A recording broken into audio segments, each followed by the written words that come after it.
हमारे प्रिय देशवासियों, हम आपके सामने अनिल फौजी। बड़ों को चरण स्पर्श, छोटों को प्यार, सभी को नमस्कार।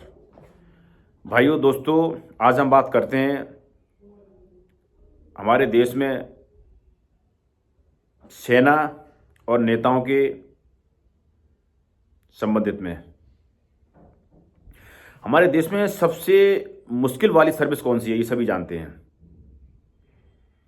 सैलरी लेने वाली जितनी भी सर्विस हमारे देश में है, चाहे वो नेता हो या वो कोई भी सर्विस हो, सैलरी लेने वालों की सबसे मुश्किल लाइफ जल वायु थल तीनों सेनाओं की, ये सभी लोग जानते हैं। 12 महीने 24 घंटे 7 दिन, यहाँ तक कि छुट्टी के टाइम में भी ऑन ड्यूटी मारे जाते हैं। इतनी टफ मुश्किल नौकरी और सबसे बड़ी जिम्मेदारी देश की रक्षा, देश की सुरक्षा। तो कहा जाए कि देश में सबसे टफ नौकरी है तो जलवायु थल तीनों सेनाओं की है। और उसके साथ इतना अन्याय कि उनको अग्निवीर में तब्दील कर दिया गया है। अग्निवीर में तब्दील करने से आप लोग समझ सकते हो कि 4 साल के लिए बंदा देश की सेवा करेंगे या टाइम पास करेंगे। मैं इसमें ज़्यादा नहीं कुछ बोलूँगा, आप लोग समझते हो। तो ऐसी नौबत क्यों कि उनको 4 साल के लिए कर दिया गया है, जबकि देश में सभी सर्विस वालों की पेंशन बंद कर दी गई है।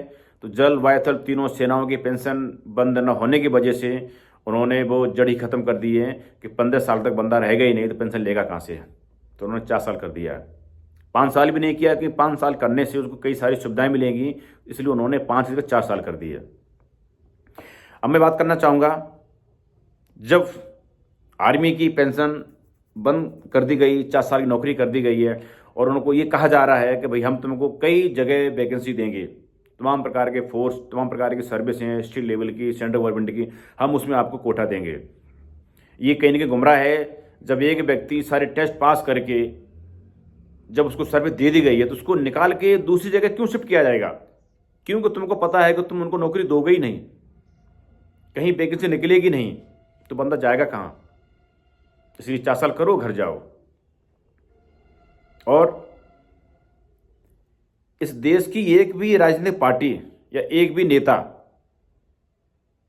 किस पार्टी ने, किस नेता ने, किस पक्ष ने, कि विपक्ष ने कभी ऐसा कोई आंदोलन किया हो या अपनी बात रखी हो, या कोई एक मीडिया वाला जिसने कभी ऐसी बैठक बुलाई हो जिसमें बहस कराई हो?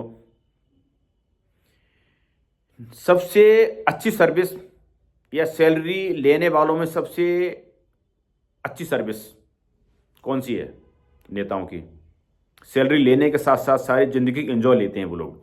उनके पास कोई टाइम टेबल का बंदिश नहीं है। हालांकि वो एक समाज सेवा है, उसको सर्विस नहीं कहेंगे, लेकिन मैं इसलिए बोलता हूं कि वो सैलरी ले रहे हैं तो वो भी एक नौकरी हो गई है, समाज सेवा तो नहीं है। ये समाज सेवा फ्री में होती है। जब एक नेता सारी सुविधाओं लेने के साथ अपना किसी भी प्रकार का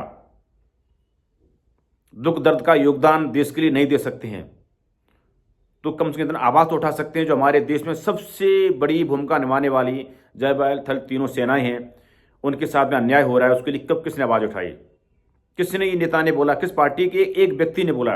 या पूरे देश के एक भी लीडर ने ऐसा बोला हो कि भाई मैं अपनी पेंशन को छोड़ता हूं, सेना की पेंशन बंद मत करिए, या मैं अपनी सैलरी छोड़ता हूं, आप सेना की पेंशन को बंद मत करिए? किस नेता ने बोला? सोचो समझो, खुद के दिल से पूछिए, ऐसा कौन सा नेता जिसने बोला हो? किसी ने बोला है। क्यों नहीं बोला है? कि वो नहीं चाहते हमारे देश की जनता आगे बढ़े, वो खुद मजा लेते हैं। उनको पता है यदि मैं ऐसा बोलूंगा तो मेरी पेंशन कट जाएगी, तो मेरी सुविधा खत्म हो जाएंगी। अपने स्वयं व्यक्तिगत फायदा के लिए वो देश के हित में नहीं सोच सकते हैं। जबकि कहने को यह है कि मैं जनता का प्रतिनिधि हूं, जनता ने मुझे चुन के भेजा है जनता की मदद करने के लिए, जनता की बात को आगे बढ़ाने के लिए। तो सेना भी उनके अंडर में आती है।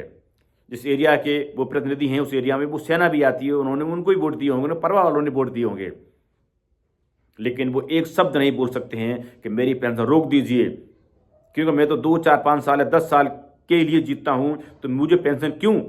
जो व्यक्ति 24 घंटे 12 महीने 7 दिन लगातार छुट्टी में भी ऑन ड्यूटी पर माना जाता हो, उस व्यक्ति के साथ इतनी नाइंसाफी क्यों कि उसकी पेंशन रोक दी गई, उसकी नौकरी 4 साल कर दी गई?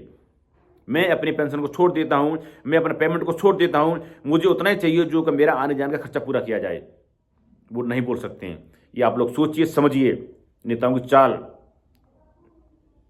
क्यों? कि यदि वो ऐसा बोलेंगे तो खुद भी फंसेंगे, उनकी सुविधाएं कट कर दी जाएंगी। वो चाहते नहीं हैं, वो सिर्फ ड्रामा करते हैं मैं जनता के साथ हूं। और ज़्यादा बोल लेंगे या पूरी पार्टी मिलकर बोलेगी तो उन्होंने पता है कि बैकग्राउंड में उन्होंने बैक से बहुत सारे गलत काम किए हैं। विपक्ष में बैठे हुए सभी लोग या सही होते तो अपनी बात को मजबूती से आगे रखते, लेकिन उतना ही बोलते हैं जो कि सामने बैठे हुए पावर में व्यक्ति उनको तंग भी ना करे, और ये विपक्ष में बैठ करके अपनी छोटी सी बात रख करके एक दिखा देते मैंने अपने मुद्दे रखे, मैंने अपनी बात रखी। लेकिन सेना के प्रति किसी भी नहीं बोला, किसी मीडिया वाले ने बहस तक नहीं कराई, और न कोई पावरफुल लोग सामने आया, न राष्ट्रपति जी सामने आए, न सुप्रीम कोर्ट सामने आया कि सेना की पेंशन क्यों रोकी जा रही है, उनकी नौकरी चासर क्यों की जा रही है, देश के साथ खिलवाड़ क्यों हो रहा है। क्योंकि किसी को मतलब नहीं है। और आपने ये भी देखा होगा किसी भी नेता ने कभी ये बोला है कि तुम लोग भी मेरी जगह आओ, तुम लोग काबिल बनो कि सीएम पीएम बनो, तुम लोग देश का भविष्य हो, आगे बढ़ो, आगे आओ, इस मंच पे बैठने के लिए आप भी काबिल हो, आप भी आइए। वो सब एक ही चीज देते हैं, नौकरी।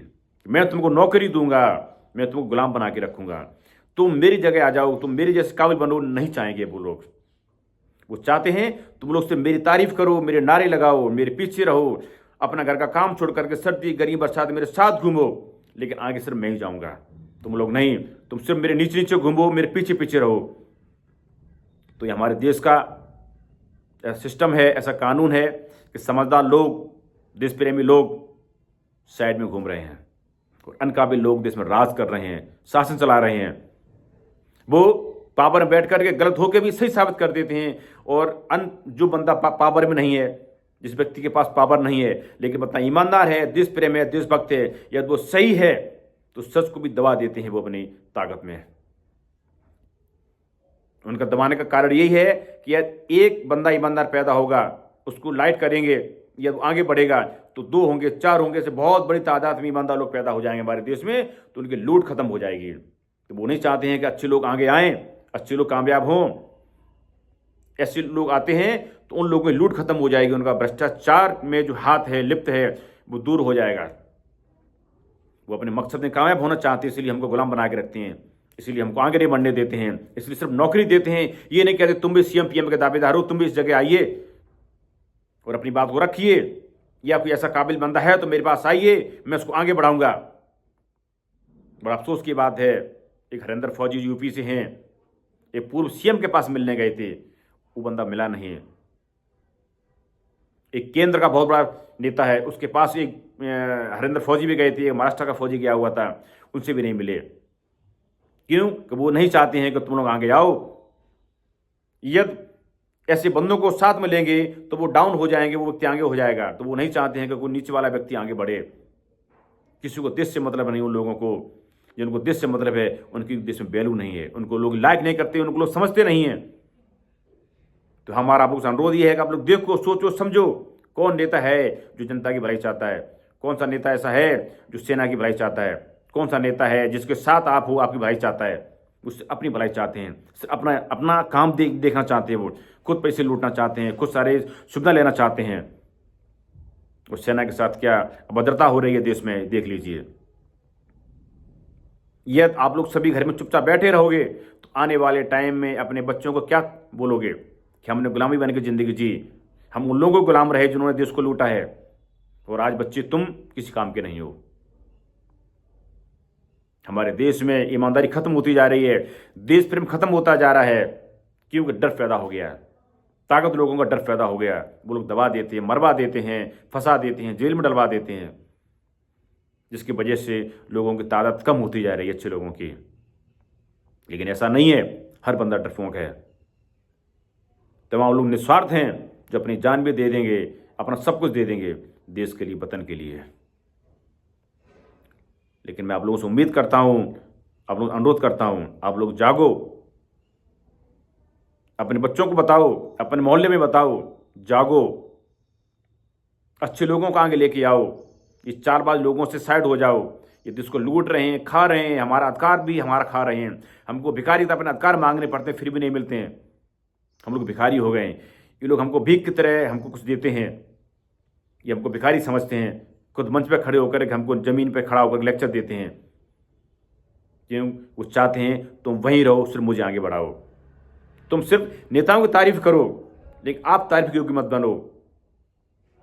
आप वोट लेने के योग्य मत बनो, आप उनको वोट दो ताकि वो आगे बढ़ते रहें। इस देश में हर बंदे को जब स्वतंत्रता दे रखी है अपनी बात को रखने के लिए, तो सेना को स्वतंत्रता क्यों नहीं है? क्यों वो आंदोलन नहीं कर सकते हैं? क्यों अपनी बात नहीं रख सकते हैं? एक ऐसा प्लेटफॉर्म क्यों नहीं है जिसके माध्यम से वो अपनी बात को रखें? और जब वो अपने सोशल मीडिया के थ्रू बात रखते हैं तो आम प्रकार से दबाव बनाया जाता है। जैसे कि अभी एक दबाव बना दिया गया है, यदि सेना का व्यक्ति कोई भी देश के प्रति बोलेगा तो उस पर तमाम सारी एक्ट लगाई जाएंगी, उसके पेंशन बंद कर दी जाएगी। ये दबाव है। एक कहावत है, जो मर्द होते हैं वो सामने से वार करते हैं, जो सच होता है वो सामने बात करता है, खुले में बात करता है, मीडिया से बात करता है, पूरे देश के सामने बात करता है। और जो मर्द के उल्टे होते हैं, जो मैं बोलना नहीं चाहता हूं, वो लोग पीछे से बात करते हैं। कौन सच है कौन गलत है, खुली बहस करो देश के सामने। देश से क्यों नहीं पूछते हो कौन सही है कौन गलत है? इधर तुम ये भी बोलते हो अपनी बात को रखने का अधिकार है, और उधर ऊपर से दबाव भी बनाते हो कि बात क्यों की आपने ऐसी। तो मेरे भाइयों, मेरे दोस्तों, कुछ चीज़ें सीखो, अपने दिमाग का इस्तेमाल करो। आपका दिमाग आपके साथ है। देश के लिए सोचो, अच्छा बुरा के बारे में सोचो, चुप मत बैठो। ऐसा नहीं है कि आप पढ़े लिखे नहीं हैं तो हमारे पास दिमाग नहीं है। हर बंदे पे दिमाग है। ईमानदारी के लिए, देश प्रेम के लिए, इंसानियत के लिए, मानवता के लिए एजुकेशन कोई ज़रूरत नहीं है। अनपढ़ भी व्यक्ति होगा, उसके अंदर भी ये चीज़ होती हैं।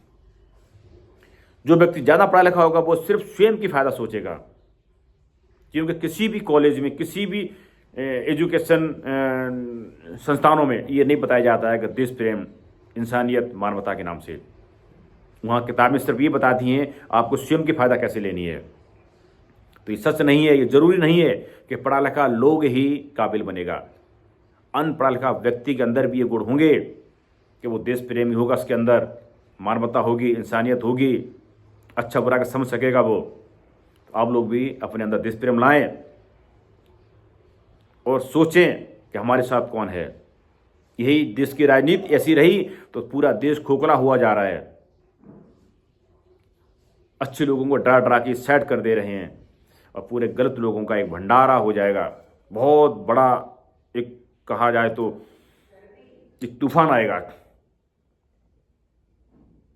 उस तूफान में बच्चे कुछ अच्छे लोग भी बह जाएंगे। तो बचाइए अपने देश को। ये देश सभी का है, किसी एक का नहीं है। पावर मुंह बैठे हुए लोगों का देश नहीं है, ये हर इंसान का देश है। सबसे कमजोर इंसान का भी देश है ये। सबको बोलने का अधिकार है। यदि वो मर्द हैं तो बंदे से सामने बात करें, उनको पूछें और देश को बताएं, अपनी बात बताएं, बंदे की बात सुनें, कौन सच्चा कौन गलत है। जब वो गलत को छिपाने के लिए हजारों लाख उपाय करते हैं तो सिर्फ सच को उजागर करने के लिए एक ही उपाय काफ़ी है। मेरा ये वीडियो यहाँ समाप्त होता है। नमस्कार।